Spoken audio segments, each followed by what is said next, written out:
Hey guys, and welcome to my review of One Piece chapter 1138.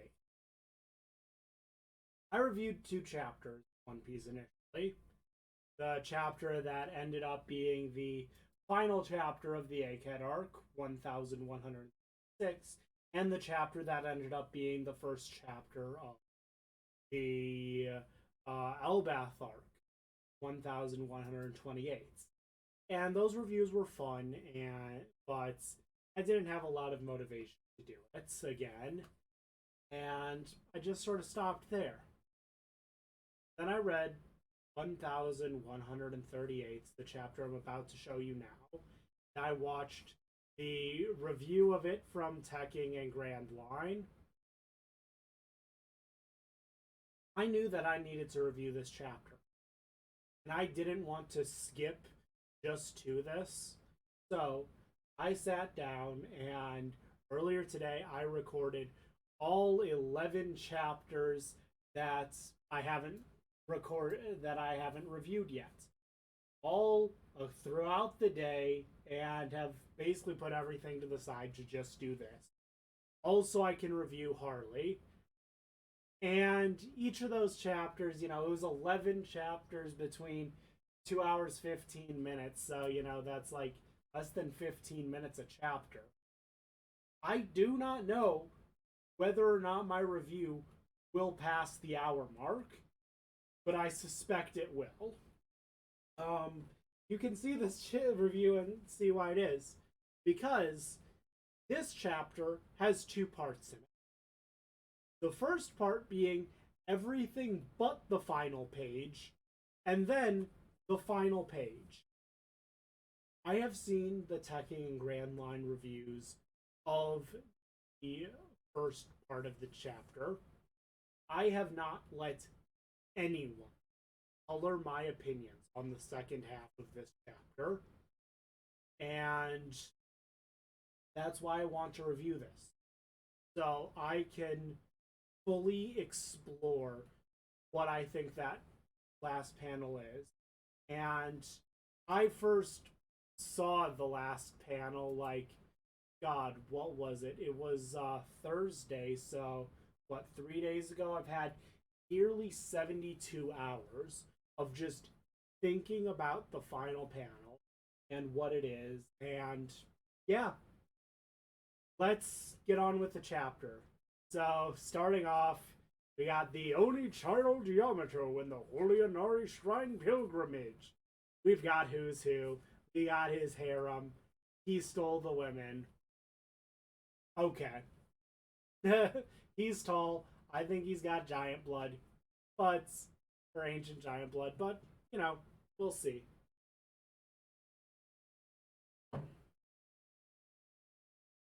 Title of the chapter is Harley. We see the aftermath of Loki's defiance as he starts huffing and saying that, you're the spitting image of red-haired Shanks. Do you really think I just write that off as a coincidence? Showing that Loki can see despite the blindfold, perhaps having fucking great Conqueror's hockey. And here's the thing that's interesting is that Luffy, dude, how old was Luffy when he ate the Gum Gum fruits? 1 second. How old was Luffy at the start of One Piece? No, I don't mean 17.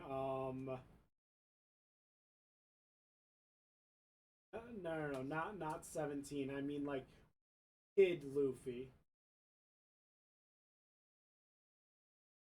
Um,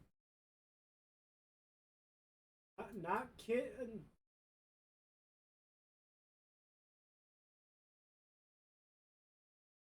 Okay, wiki, like, stop. It's not 17. No.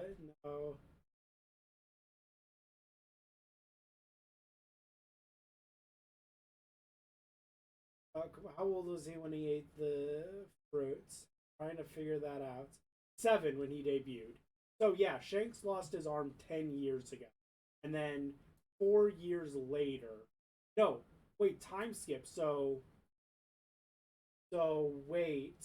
It would be like yeah, like 6 years later is when he is when yes, 6 years after Shanks lost his arm is when he became a Yonko. So Loki 100% has seen Shanks with just one arm, and so goes Loki keeps talking like Pirate Emperor and Celestial Dragon, kind of polar opposites. Can't bug me for being a little curious. And Shamrock explains, the pirate you're referring to is my younger twin. He went astray.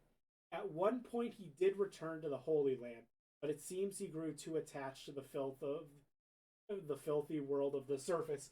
So yes, like all the theories that Shanks is like a cousin, or that Shanks is a clone, or a like Shanks is a clone of Garling, or Shanks is a clone of Shamrock, or Shamrock was a clone of Shanks after the original went away, or they're both clones of Garling. Like pretty much all of those go out the window. They are twins. Now, he says that at one point Shanks did return to Marijois. There are three great periods of time this could have happened, and I have no idea what it is. First off is the one that let's see, I'm trying to remember. There's three theories I've heard, one of which Hecking proposed, the other of which Grand Line proposed, the third of which kind of both of them proposed. But I don't remember who proposed which, so I'm sorry that I can't properly credit them. So let's go with the first theory chronologically. You got Roger. He picks up the treasure chest, opens it up. Oh, hey, there's a little kid right there. Raises the kid for a bit. Eventually, figures out he's a celestial dragon, and Roger just pulls up to Marijois saying, "Hello there. Look, I'm know we're enemies and everything, but I believe I may have your kid. You can have him back now." And Garling was thankful, and like that's one time where like Garling was thankful to a pirate, but little kid Shanks was like, "No, Roger's my dada," and goes back, and yeah. The second theory is that after which I the second theory is that after Roger's execution, Buggy was like, we need to go. We need to find the One Piece. You're the carrier of his will. And Shanks is like, no, I don't think I'm ready for that. Is that at that time, with Shanks's dad dead, Shanks's real father dead, he wanted to go and meet his biological father. He returned to Marijois as an adult, and while someone like Doflamingo wasn't let in because he left Marijois, as far as everything's concerned, Shanks was kidnapped, so he's welcomed back in open arms. You know, grew up with his brother for a bit. It was trained by the God's Knight for a bit, got his sword from the God's Knights, but ultimately decided, he was too attached to the filthy world of the surface and returned. And we do see that both Shamrock and Garling's swords are very similar to Shanks, so that would point to, he goes back to Marijois as an adolescent, receives his sword. The third option is that, well, are we sure that it was Shamrock who was talking to the Gorosei? We don't know. Oda might have shown someone talking to the Gorosei. We think it's Shanks. We get introduced to Shanks' evil twin, so we think, I get it. It was Shanks' evil twin. But it could still be Shanks. We genuinely don't know. And that could have been the time he returned. But while it's interesting to talk, we really don't know. So Loki's laughing how, it's kind of funny. He returned, like, two of you hate each other. I hate both of you. Like, man, I thought the grudge with my family couldn't get worse. I killed my dad. I'm chained up partially because of my brother. But you guys, oh, you guys got it way worse. And I hate both of you. Man, this is kind of funny. And, keeps talking and saying that when he gets free, he's going to avenge those animals he killed. And Shamrock says, look, is this supposed to be a threat? To which I've got to say, Loki has been doing nothing but making threats this entire time. Are you just now fed up with his bullshit? Yumiko tries to stop, saying, Captain, you don't have to. I know. It isn't worth getting my hands dirty over. So, he takes out his sword. And from his sword, a three-headed dog emerges. Cerberus. His sword ate the Cerberus fruit. This is just like the dog over in this is just like the gun that ate the dog fruits in Alabasta. This is like the teapot that ate the tanuki fruit. This is like Funkfried, the elephant that spawned the sword that ate the elephant fruit that Spondum had. This is like in the SPS when Oda asked, when Oda was asked what every Straw Hat would have if they had the devil fruits, and he said that Zoro would have the Azure Dragon Fruit, but he wouldn't eat it, he would give it to his sword. This is a devil fruit weapon, and possibly the most dangerous one, as it is more than likely a mythical Zoan. And I'd like to say, we now know where the Cerberus fruit is, and that Blackbeard did not eat it. We know for a fact that Blackbeard did not eat the Cerberus fruit, which gave him 2 heads and the ability to eat 2 more devil fruits. That is one of the oldest One Piece theories. In a moment, disproven. Well, okay, it's not one of the oldest One Piece theories. One of the oldest theories post Marineford War.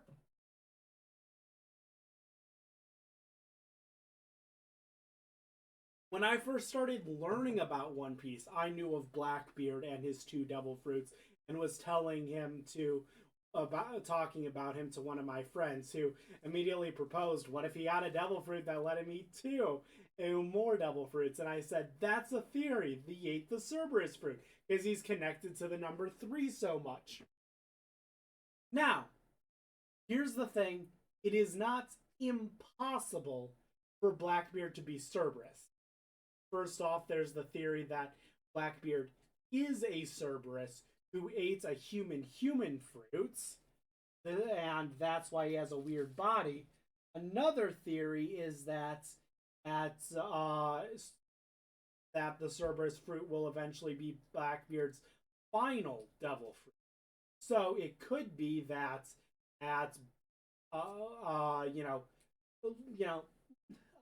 shoots. There was one YouTube video. Let's see.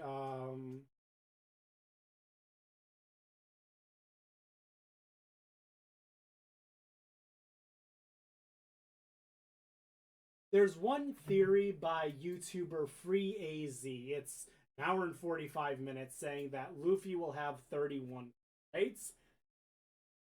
I have problems with this theory. First off, it's just a million theories in one.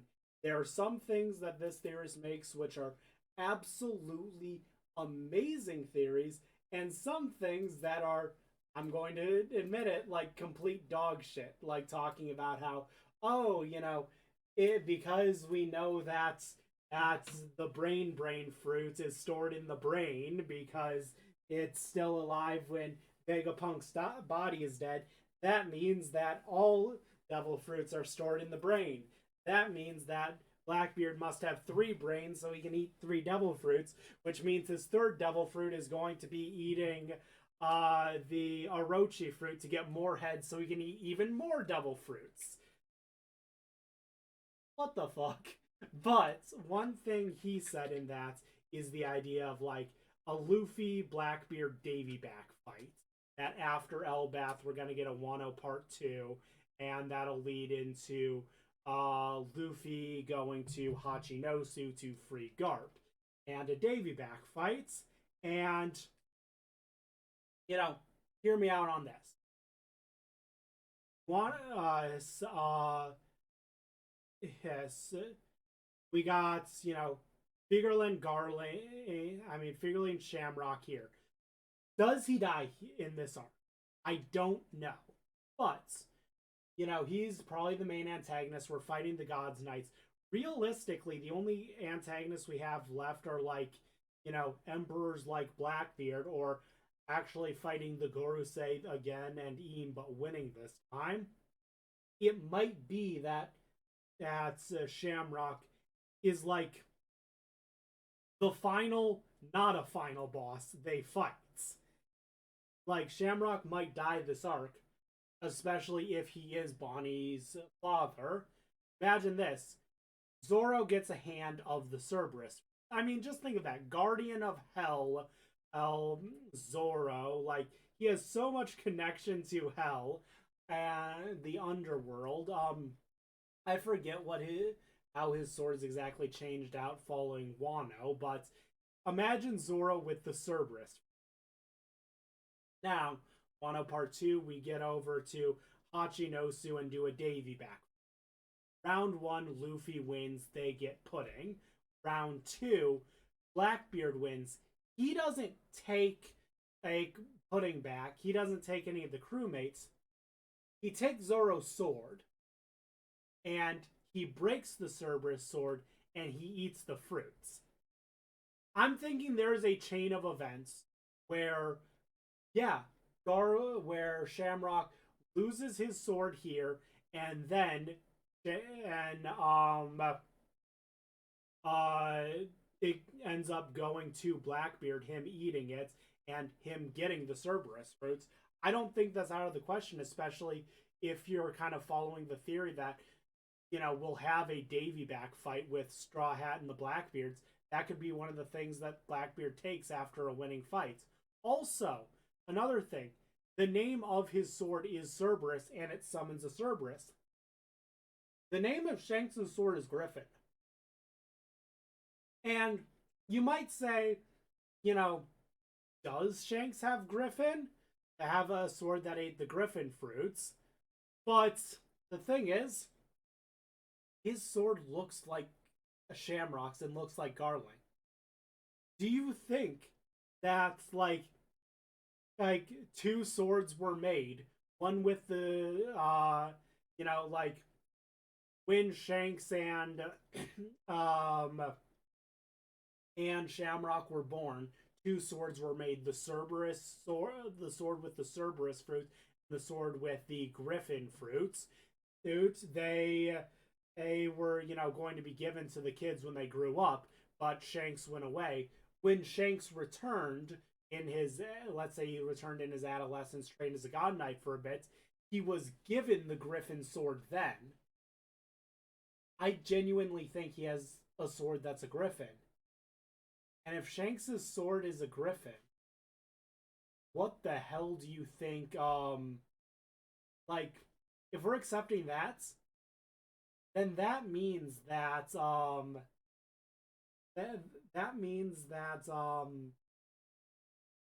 Garling's sword probably has something too. We don't have a name on Garling's sword. Either way, all 3 of the swords are probably a Saijuo Wazamono, or whatever the highest rank is called. But yeah, we we got the Cerberus fruits. We are.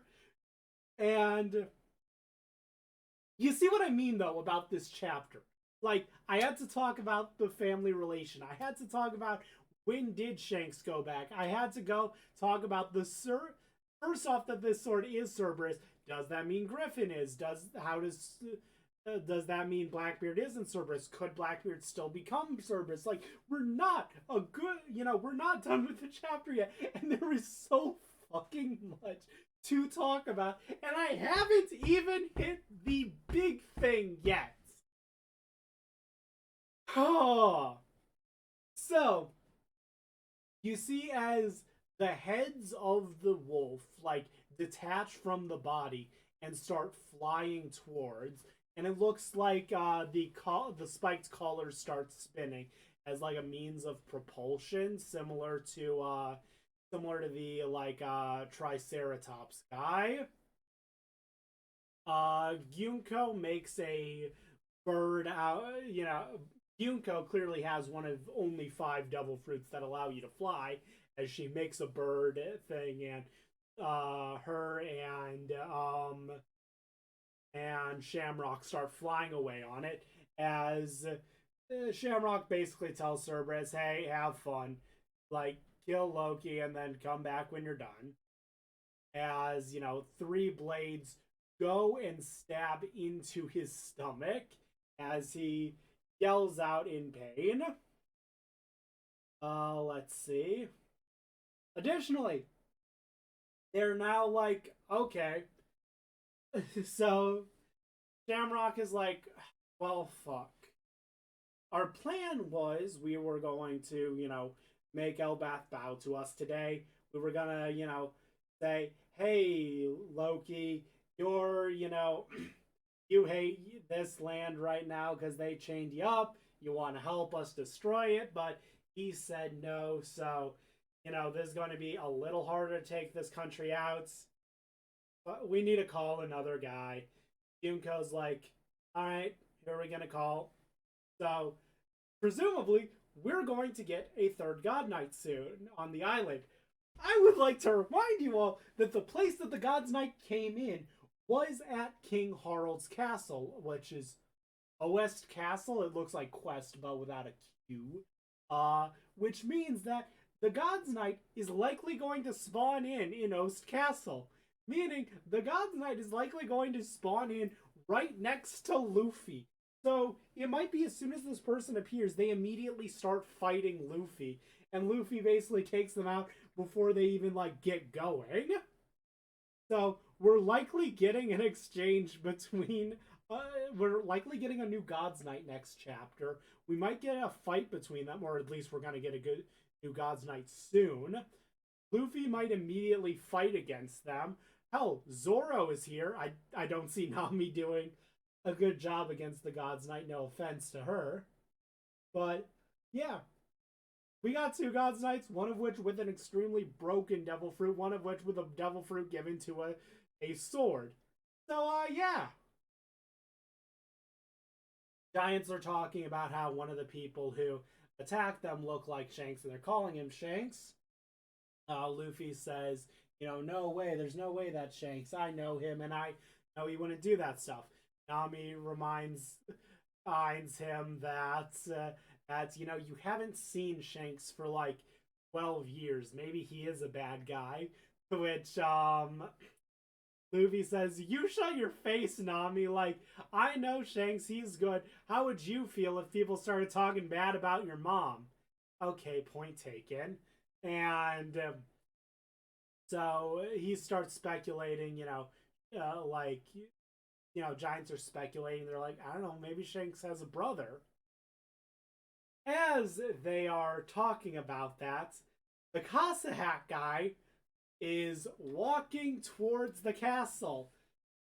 So, oh yeah, and Luffy says, I never really thought about Shanks' family.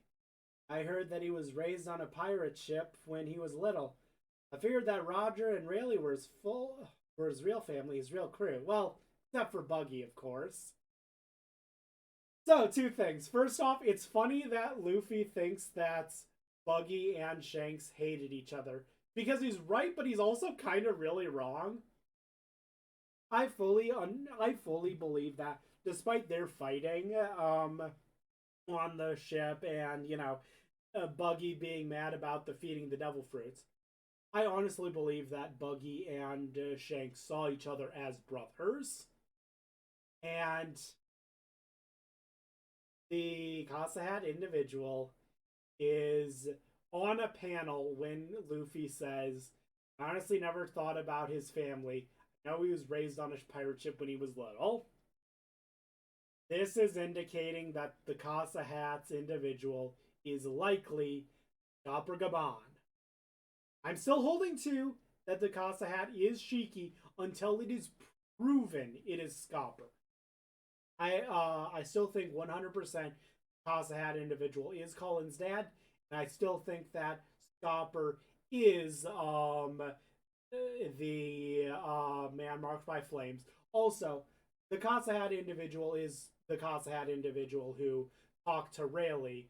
I mean, to Crocus, which it would make more sense for it to be a former member of the Roger Pirate. But yeah,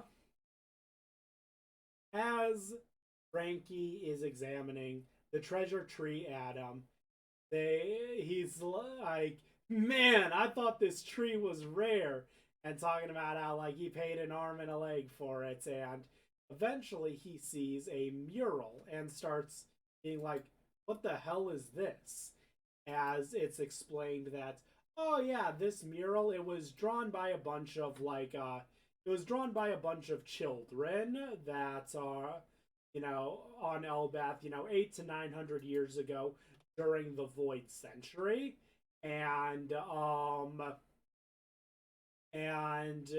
it's a vision, it's it depicts various things such as giants working alongside other races, and it's kind of mesmerizing Frankie.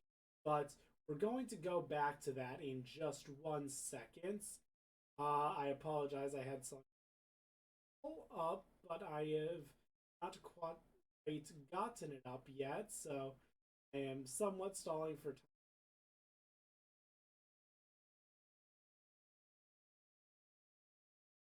I'm not even going to show this until like the second half of the review, but I need to like get this up right now, so it's kind of like stalling, and I'm not very professional when it comes to working on this stuff, am I? Blah blah. Where did the chapter go? And yeah, talks about how it's been fossilized bark, so it's perfectly preserved. Drawing in the middle of the Void Century, and Ripley says, I think this is probably just some kid's dream. There is a there is a non-zero chance that the plot twist at the end of One Piece is that the entirety of one child's dream. I hope that's not the case. I mean, this is likely Oda's childhood dream. Like, here's this magical realm with pirates and samurai and furries and, people on the moon and, you know, and Terminators. Like, it sounds like a childhood dream. And maybe, like, devil fruits coming from desire. It could be that, that the dreams of children were what turned this world so wacky. But, that remains to be seen. Everyone in the Walrus School is, getting ready for class, and Robin learns about the Harley text. It talks about Elbaf history, but and it spawned countless interpretations. But it's, no one can really read it because it's in really old script. However, Robin does know how to read poneglyphs, so, maybe there's a chance. So she takes the book and, starts reading it, given to it by Saul. Starts reading. The first world.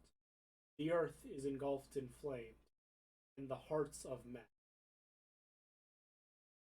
And then is when we get to the second half of this. So, Tekking had a bit of a conundrum. You see, he never shows the manga panels because he can get the video taken down. So he redrew the manga panel. I don't have the artistic talents of Tekking, and you may have noticed that throughout all of these videos recently, I have been using various gameplay. If you're looking at your screen, if you're not looking at your screen, I would like you to do so now, as I'm going to review this mural, as this is what I have spent 2 hours and 15 minutes reviewing 11 chapters, and 30 minutes reviewing this chapter, all to build up to reviewing this mural. I'm going to start by reading the text, and then I'm going to give my interpretations. And I'm back. It's actually been a couple of days now, just some stuff has come up. I've just pulled this up in MS Paint and I'm about to manipulate it a bit. So, starting off, I'm going to say that I'll read the text and then talk about the image itself. You may notice I am using the original manga panels, yes, but I've done some stuff to try and make sure that it's not going to be like auto-detected or anything. I basically just inverted the colors and then like messed around with like the warmness and the saturation and the contrast to like try and get it into an orangish color. Just, yeah. So that's why it looks messed up. So let's read along to the Harley text that Robin is reading, which likely relates to the mural that Frankie's seeing. The first world. There was fire upon the earth. Humanity succumbed to desire and touched the forbidden sun. The slaves made a wish, and the sun god appeared. But the god of the earth became enraged, and alongside the serpent of hell enveloped the world in death and darkness. They could never meet again. The second world. There was a breath upon the emptiness. The god of the forest sent forth demons. The sun merely spread the embers of war. The people of the half-moon dreamed. The people of the moon dreamed. Humanity killed the sun and then ascended to divinity. The god of the sea became enraged. They could never again. Then the third world. There was a void upon the chaos. The unbidden shadows remember the days of the promise, and they hear the voice of the fragmented moon. The god of the sun dances and laughs, guiding the world to its end. The sun will return, a new dawn will come. They will surely meet again. So, first thing we have to establish is that Loki talked about a concept called the First World. And you may also be aware that, like, Joy Boy is not considered to be the original Nika. Considered that there was Nika, and then eventually Joy Boy was the second coming of Nika, and now Luffy is the third Nika. And, you know, differences between how Nika did things and how Joy Boy did things and how Luffy will do things is, you know, what spawns different interpretations of who the sun god is. So, what we are basically thinking is that the first world is the time before Nika. Nika appeared and an event went down and we entered the second world, or the second era is almost a better way to put it. Kind of like an AC into BC kind of a thing. Then, at the epoch of the second world, we had Joy Boy and all that, and the foundation of the world government, which brought us into the third world. And then, you know, we're in the third world now, and as it's talking about the sun will return, a new day will come, it implies that, like, the ending of One Piece will take place in the fourth world. Yeah. So, kind of a biblical analogy you could use is that the first world is like the world before the flood. The second world is the world after the flood but before Jesus came.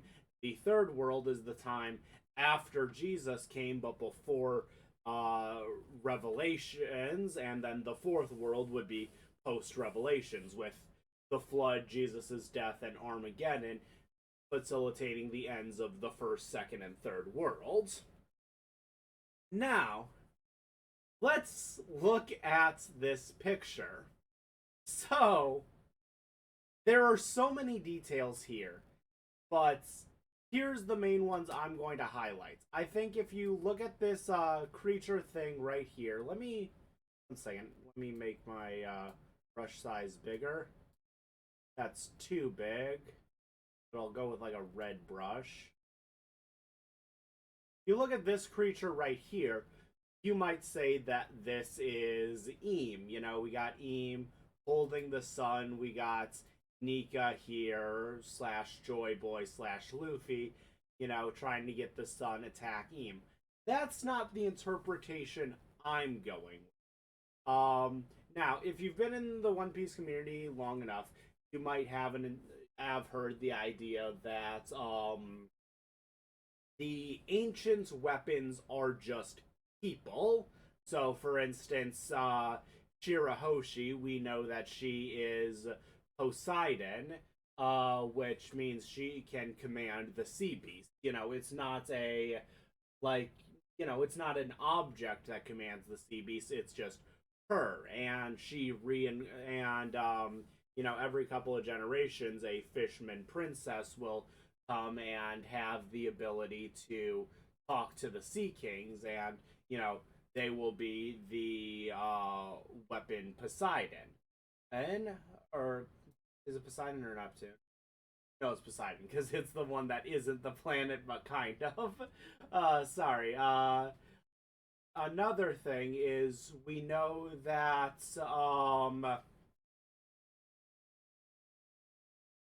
another thing is Uranus.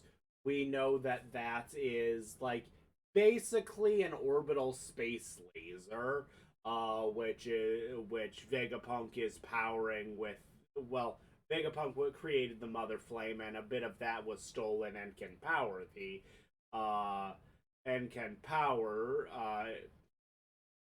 Uranus. God, sorry. And then the third thing is Pluton, which is a ship. Now, there is a recent theory, but it has been one that's going on for a while. I first learned of it in that pre-AZ video, why Luffy will have 31 crewmates, and it made a case for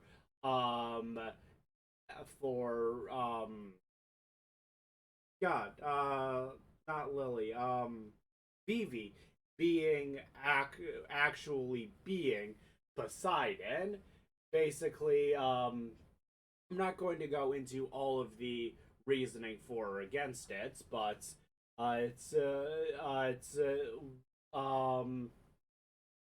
There was another theory I saw, I forget by whom, so I apologize, that basically broke down. There was a panel in the Egghead arc where Dr. Vegapunk mentioned, oh man, there are three ancient weapons, but their remnants still exist today.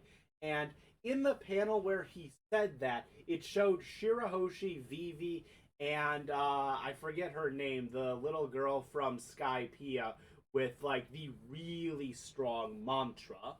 Some people are interpreting that the ancient weapons were never weapons at all, they were just three people. While I think that's possible, I have a different interpretation. So, I believe that these creatures right here are the ancient weapons. This one is a sea serpent, so this is clearly Poseidon. This one is a sky beast, so it is Uranus, and this one, as it fits as neither, is Pluton. It also looks like a demon, Pluton, underworld, etc. Now, you might wonder, how does that work? We know that Shirahoshi is Poseidon, so how is this Poseidon? I think it's something of the effect of let's go. I think that essentially hell is real to some extent in One Piece, or whatever. But whether the ancient kingdom like took three demons out of hell or built three great machines, what have you, there are these three entities who are great monsters. They might be purely bioengineered beings, they might be actual hell demons, they might be robots, I'm not sure. And they are the three ancient weapons. Shirahoshi comes from a line, and essentially, like, let's break down my theory for Poseidon real quick. I think that Poseidon is basically the King Sea King, if that makes sense. And essentially, what it is that Shirahoshi has the ability to command bats.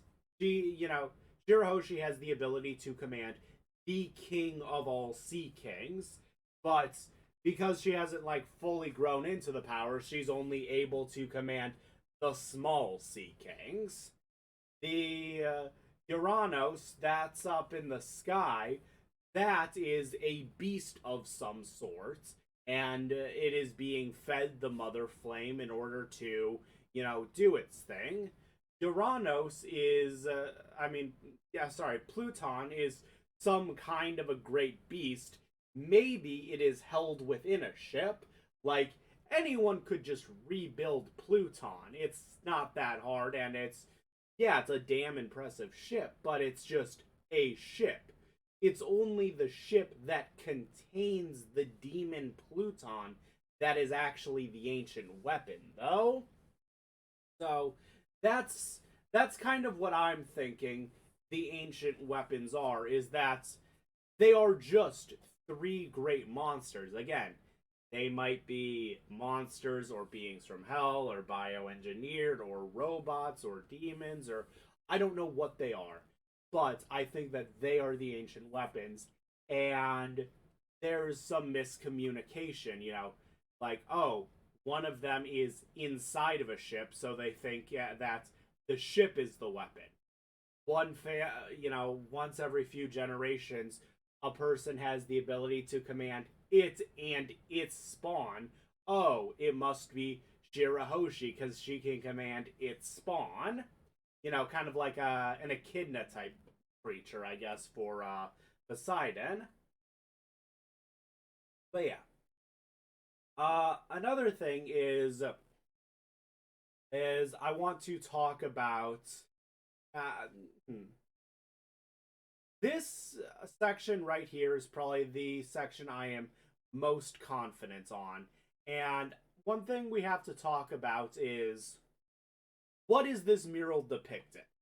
Is this depicting like the first world is here, the second world is here, the third world is here? Is it depicting something more like this is all the second world? Is it, what is this depicting? My personal interpretation is that this right here is the first world and the second, and that this over here is the third. Now, I'm going to, break that down in a bit, but I'm going to start by coming down here. And what we see is we see these individuals. It's hard to tell with how I colored it, but they're grabbing what seem to be these balls of lights. We see them in this modernish looking city. They get on some sort of an elevator, go down, come up with these balls of lights, come all the way up and drop it into this conveyor belt, where it then goes to this modern looking building and starts billowing out black smoke. What this tells me is there that this is essentially some sort of well, these suns, these little balls of light are the energy source for this city. This city, which looks remarkably modern, is the ancient city. is the Ancient Kingdom, and this is like right at the end of the First World. And I'd like to point at these individuals. So we got 1, 2, 3, 4, 5, 6, 7, 8, 9, 10, 11, 13, 14, 15, 16, 17, 18, 19, and 20. I believe that these 20 individuals are, well, these 19 plus 1 individuals are part of the 20 kingdoms who came together to fight against the ancient kingdom and would eventually found the world government. And remember what Dr. Vegapunk said. He did not want to make any sort of a judgment on who was good and who was evil. I think it might be a situation where the ancient kingdom grew in power and it's essentially enslaved a bunch of weaker kingdoms. These weaker kingdoms were forced to do whatever this is depicting to power the ancient kingdom, and eventually they decided that was enough. They all came together and eventually, defeated the ancient kingdom, likely using the ancient weapons in some way. And now one of them stands with the crown, this one being Imu, Imsama, whatever you want to call them. So that's who I think those are. Now, what are these balls of light? To answer that, I think we need to start breaking down this text line. Oh, wait, actually, one more thing before I start breaking down this text line by line. So, we see Eames standing up here. So this right here is probably something like something like the top of the red line, because, that's where Eames stands. Below, so would be Fishman Island, and we see a boat here. So that's likely the Noah. And, these are creatures going on to the Noah. I don't know who this angel could be. I'm really drawing a blank, and I don't know if there's any real character we have who could be the angel, or, yeah. But let's start breaking it down line by line. The first world, simple enough. There was fire upon the earth, humanity succumbed to desire, and touched the forbidden sun. So, what does this mean? So, I'd like to discuss so if this is the first world, I think this is the ancient city. And just a little bit of a spoiler. My theory is that the first world goes from the dawn of the world all the way to the ancient kingdom being built.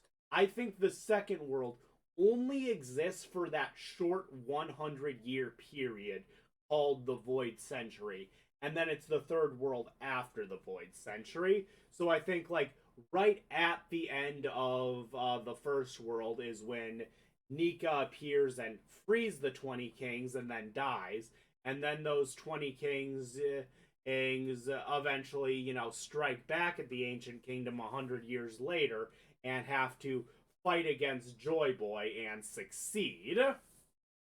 And so, yeah, I'm thinking that that the 20 kings were saved by the first Nika and then killed the second one. And that would, go well with Dr. Vegapunk's Don't Judge book by its cover thing. So, what is the Forbidden Sun?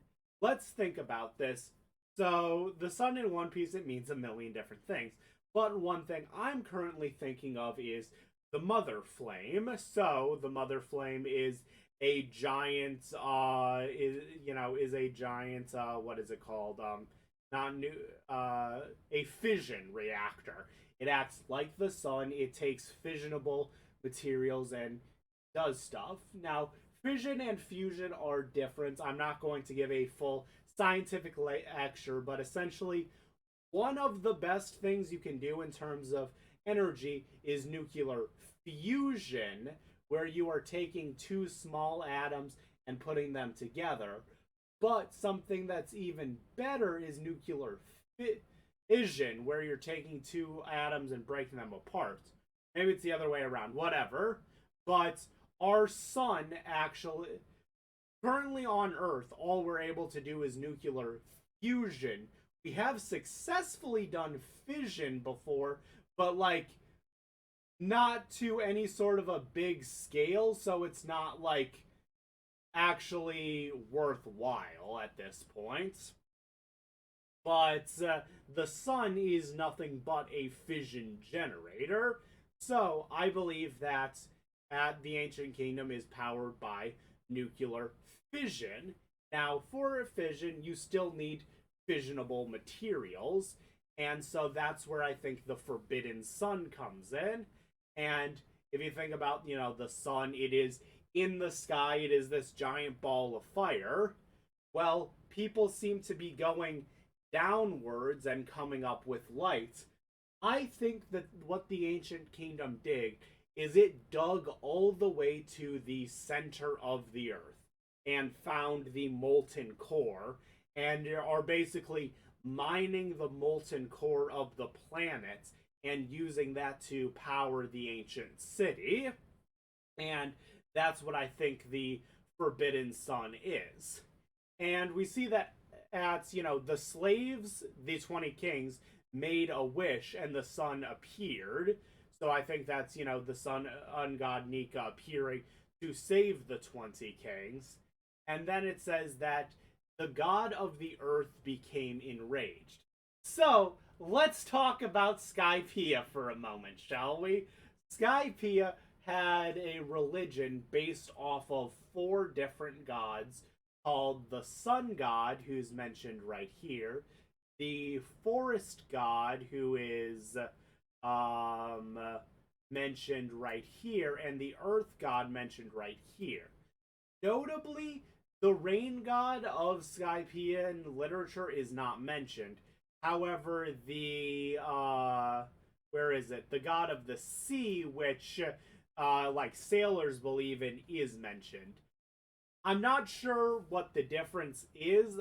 My guess is it might be like the god of the rain became the god of the sea after becoming enraged. Like, I'm not sure, but we'll see.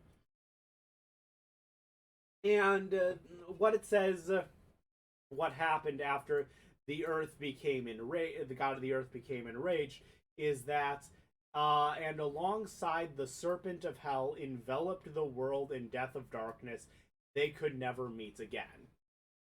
What does that mean?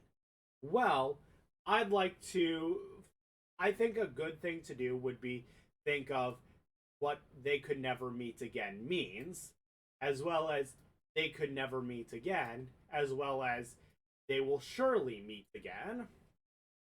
So, you're probably familiar with the theory that the One Piece will end with the Grand Line coming. I mean, with the Red Line falling. This is set up, honestly, as soon as we first enter the Grand Line, with Laboon trying to destroy it because it's not natural. What I believe is that there are 2 things that are, breaking the One Piece world into quarters. You got the red line at one part and the Grand Line at the other. So, I think they could never meet again talks about one of these appearing. They could never meet again talks about the other appearing, and they will surely meet again talks about how at the end of this story both the Grand Line and Red Line will be destroyed. So, because the god of the earth enraged, never meet again, I think the god of the earth created the Red Line. Then, god of the sea became enraged, they could never meet again. That creates the Grand Line. And then the Dawn, will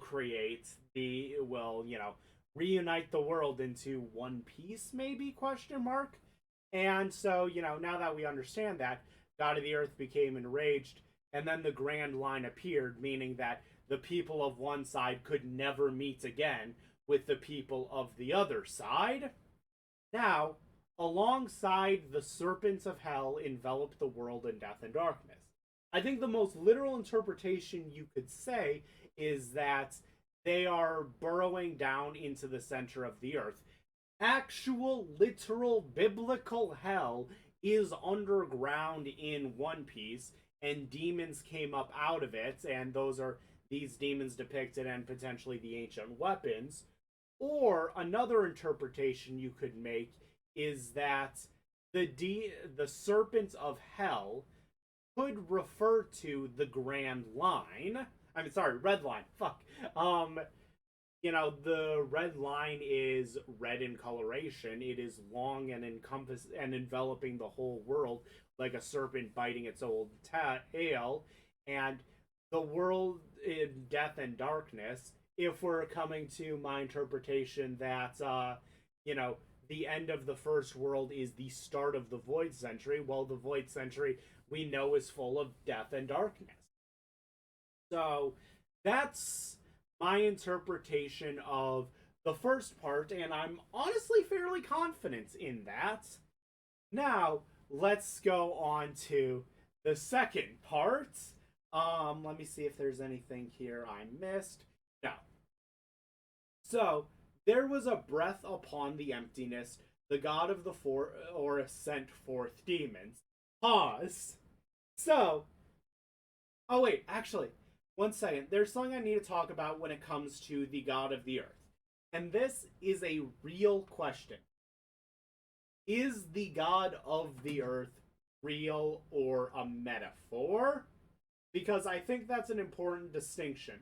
We know the sun god is real, to some extent, empirically. But is this, just like how I'm thinking the serpents of hell is the red line, is it, is this something where, oh, humanity dug downwards, reached the core of the earth, that caused some tectonic plates to shift weird, and that caused a mountain range to spike up across the planets, and people looked for a supernatural explanation and called it the god of the earth, sending forth the serpents of hell? Or is this saying, oh, no, the god of the earth is an actual deity, reached down into the planet, grabbed an underworld beast of a serpent, pulled it up, wrapped it around the planet, and petrified it? Those are two very different things. And another question is, this is spoken in very poetic language. Is it because the authors of the Harley text, what's the best way to put it? It could be that the god of, there is no god of the earth. They just accidentally triggered some tectonic shits which caused mountains to rise up. And then the people who wrote the Harley text were looking at ancient records and writing it down and not quite understanding what happened and ascribing a supernatural explanation to it. Or maybe they were using poetic language even though they didn't believe it to actually be the god of the earth. That's something that I feel is a very important distinction to make, and whether or not gods other than the sun god are real. Now, I'm going to say I think the sun god is real for a very important reason. So, second world, there was a breath upon the emptiness, the god of the forest sent forth demons. First interpretation, the demons could be these three in question, the ancient weapons. Another interpretation, the demons could be Im and the Gorosei, or whatever powers they use. But Think about, what does a forest have? A forest has trees. What is produced by trees? Fruits. What are the demons produced by fruits? This could be talking about how at the start of the second world, devil fruits appeared.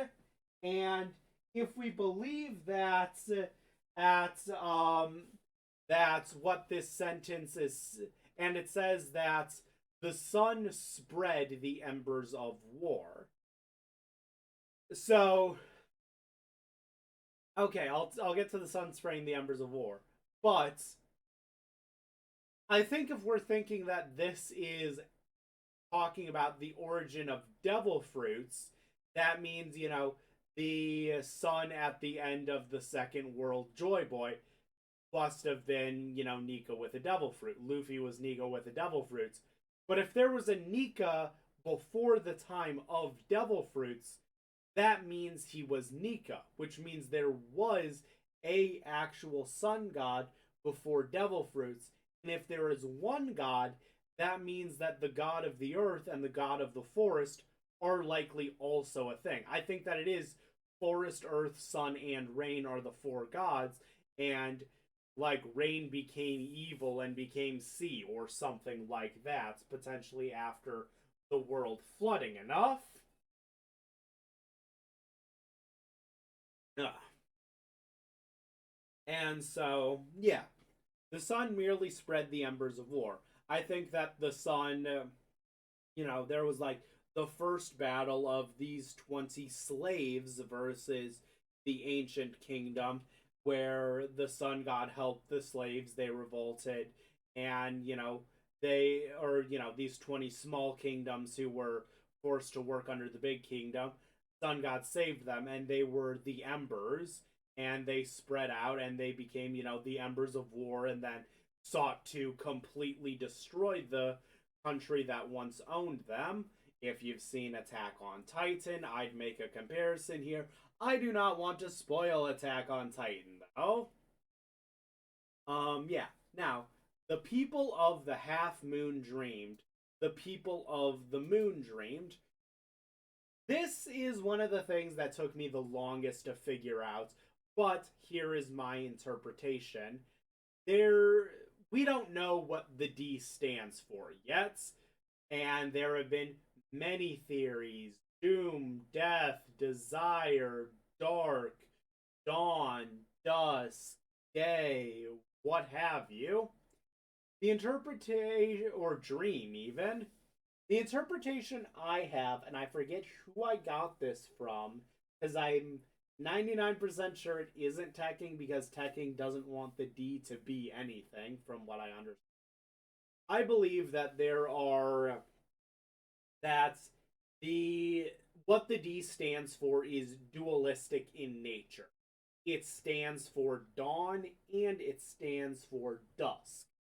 And, if you've played Kingdom Hearts Chain of Memories, you'd have a good idea of the, nuanced difference between them. But, you know, during the day you have lights, during the night you have darkness, but on the transitionary period between day and night, there is a twilight zone. It is when it is transitioning from day to night, that is dusk. When it is transitioning from night to day, that is dawn. The dusk is the bringer of darkness, whereas the dawn is the bringer of day. I think the D stands for both dawn and dusk, and it is made up of individuals who, they're essentially two D clans.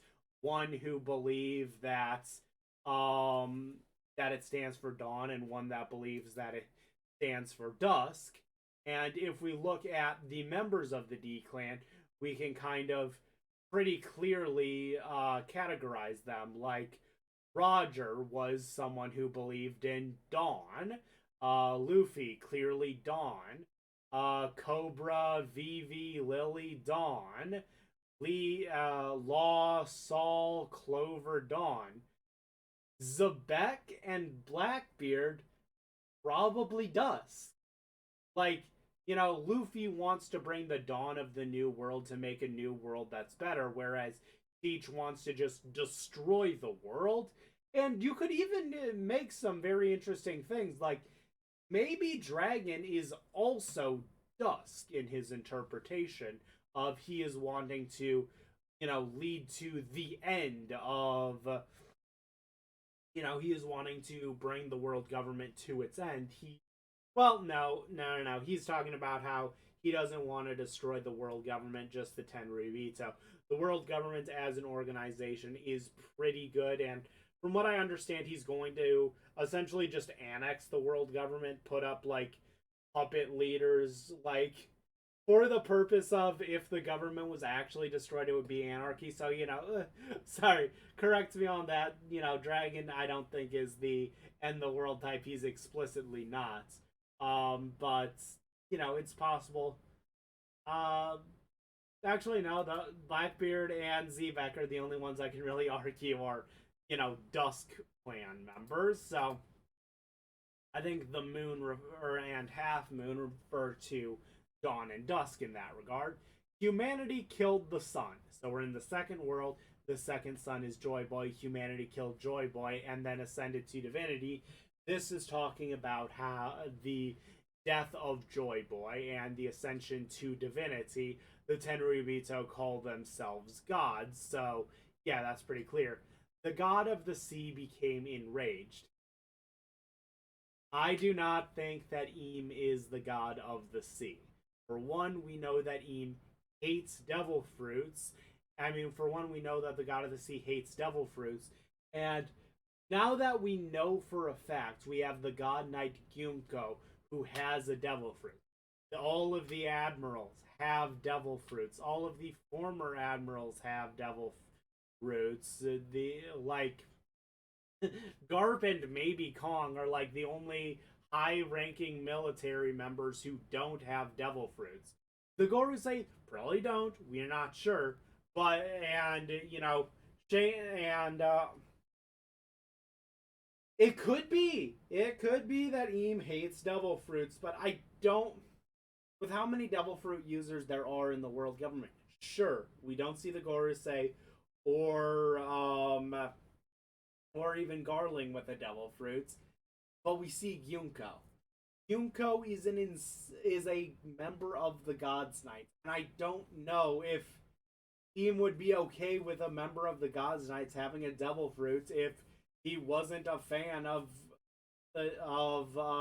devil fruits. Like, I don't know. I don't buy it. So yeah, yeah. And talking about how when the people ascended to divinity, that's what enraged the sea god, which created the Grand Line. I don't know. I've never really been a fan. I think that Eam is just a guy. Um, so referring back to the Luffy will have 31 crew members theory by Free EAZ, what he talks about Eam is that as we have Imu Nerona, was that the name?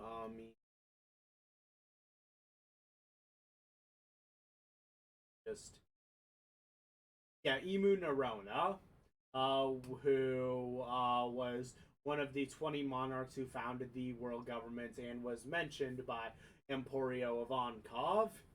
So, and potentially obtained eternal light through the Api Api no Mi. So we know Doflamingo has talked about like the treasure of Marie Joie, and people have pointed out that the words he uses in Japanese could be referring to a person as opposed to object. What I think the treasure of Marie Joie is the body that Eam has. I think that Eam Nerona, through the power of the Appia, well, I think that Eam Nerona, along with a user of the Api Api no Mi, switched personalities with the body of Nefertari Lily. Then Nefertari Lily received the Api Api no Mi's these youth operation. I use the eternal youth operation to stay eternally young. Why does Zim want that? Well, in the Luffy will have 31 roommates. Vivi is the controller of Uranus, and it essentially says that at Lily was the controller of Uranus, and use the Api Api no Mi to switch bodies so that way Eam could control Uranus. But Uranus, ran out of power. They needed more power, and while Eam is still alive, another person who can.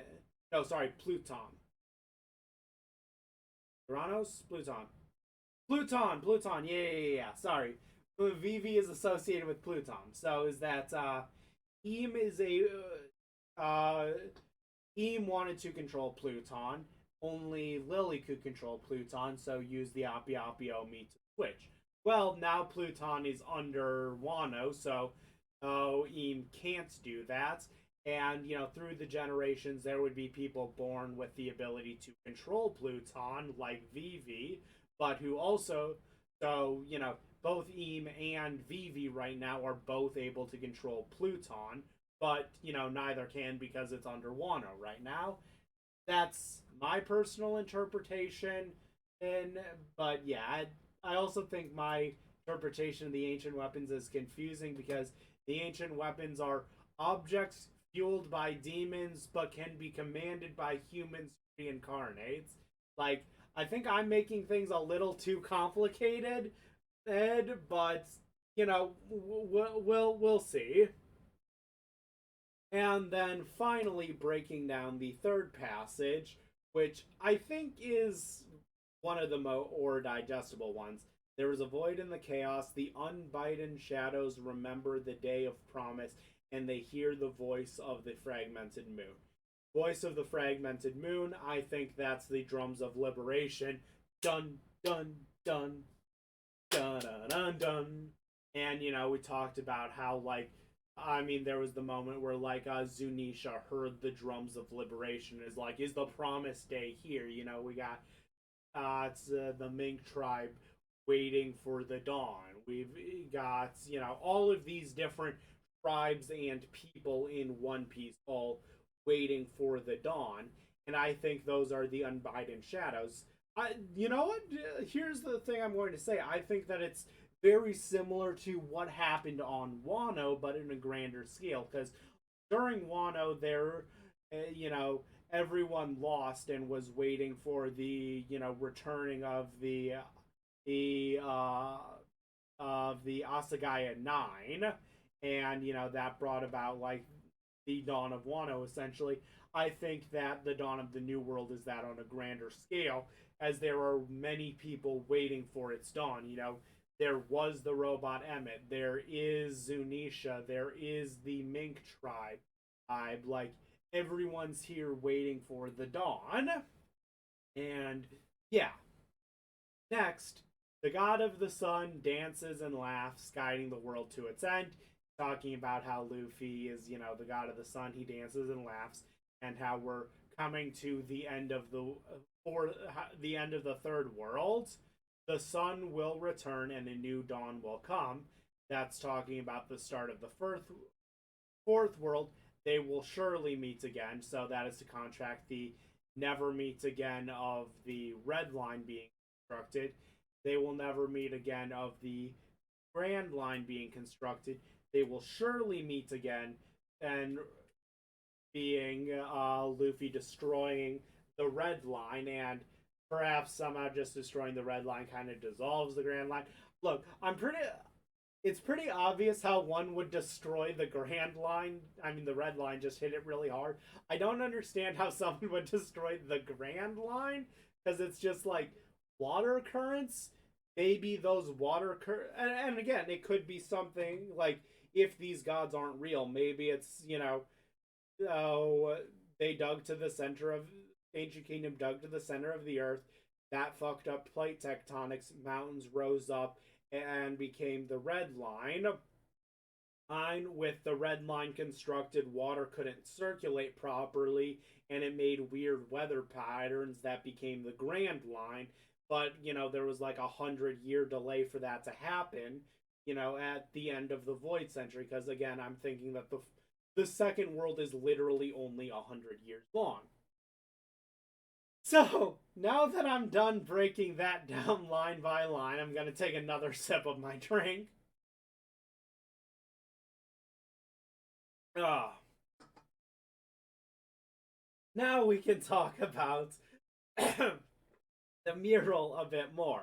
So I've talked about the first half and how I think that this is depicting how the ancients and how there were 20 kingdoms who were forced to serve against, who were forced by the ancient kingdom to serve them.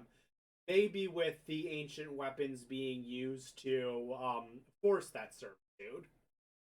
And they were collecting fragments of the false sun being the core of the earth, and how through eventually through Nika they founded the world government, and maybe the world government was what Eam wanted.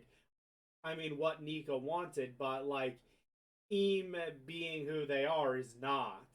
And now we're needing another Dawn to get rid of the world governments or whatever. Another interpretation was, the ancient kingdom was basically like the ancient kingdom became bad, so we used a first Dawn to get rid of it.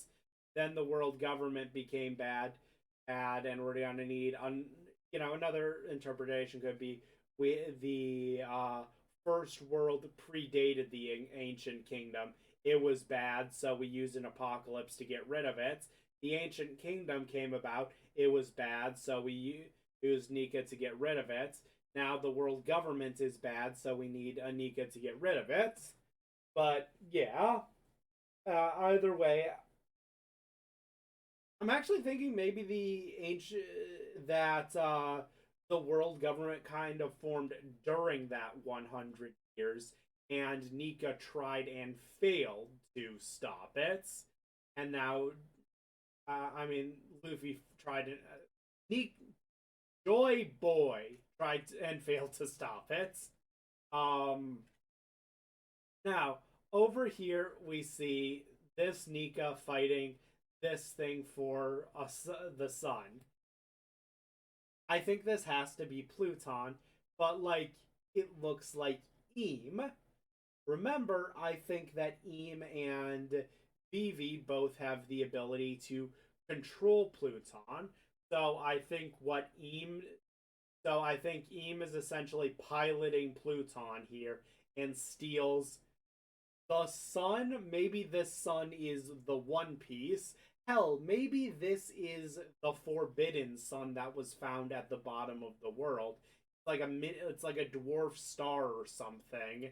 Um, we got the like maybe the center of the planet is like, yeah, essentially Pluton stole the center of the planet or fragments of it, and now this is Pluton here being piloted by Eam. Same kind of like how Gecko Moria was piloting Oars, and I think that this is Luffy. This giant here is Loki. Emmett's okay. Emmett being here is a bit of like a how is Emmett here? Wasn't he destroyed? Maybe that's me being optimistic that this is depicting Luffy. But here's the thing. As we see here, there is an ancient giant, a mermaid, a tontada, a mink, another mink, a Lunarian, and looking at this ship is kind of reminding me of like a Amazon Lily ship. This one's kind of making me think Wano or something. Like it's looking like all the people of the world are all underneath Nika going to fight this thing. You might say that this is the depiction of the final battle at the end of the Void Century, where Joy Boy lost and Nika won. But remember, in the last chapter, Frankie mentions, "Hey, giants, you guys are seen with all these other tribes," and Ripley was like, "Yeah, nowhere in like recorded Elbath record have we like really interacted with like mermaids all that much. For instance, I mean, sure, we know what they are. A few of us have like gone out and like seen them, but we've never really like interacted with them. So this mural seems really weird because it shows us working alongside of them. I think the obvious interpretation is that, oh, the giants and the mermaids did work together during the ancient, during the Void Century, and they just forgot because Void Century. It could be that they've never worked together, and this is the depiction of when they will meet together. It is, prophetic in nature, like that ancient giant. Maybe it's just a generic ancient giant in the past, but that might literally be Loki right there. This Tontada, maybe it's meant to represent a minor, just a random Tontada. Maybe that is Leo. This mermaid, maybe that's just some mermaid from the past. Maybe that's literally Shirahoshi. This giant right here, maybe that's just a generic giant. Maybe it's Hiruden. And these two minks, maybe they're just generic minks. Maybe they're Dogstorm and Cat Viper. This Lunarian, maybe it's just a Lunarian from the past. Maybe it's King. I mean, okay, look, I'm definitely making a stretch if I think that those look like Neko, Mamushi, and Inarashi. And the ancient giant being destroyed does put a hole in this, but I don't know, maybe they repaired the ancient giant somehow. I mean, if I remember correctly, okay, because how does Egghead work? The ancient giant was on the island Egghead. Yeah, the Labo phase went up, but I don't think the remains of Emmett are with it. Maybe they build a new ancient robot or so. I don't know. So maybe we won't have an ancient robot. So maybe this is wrong, but I don't know.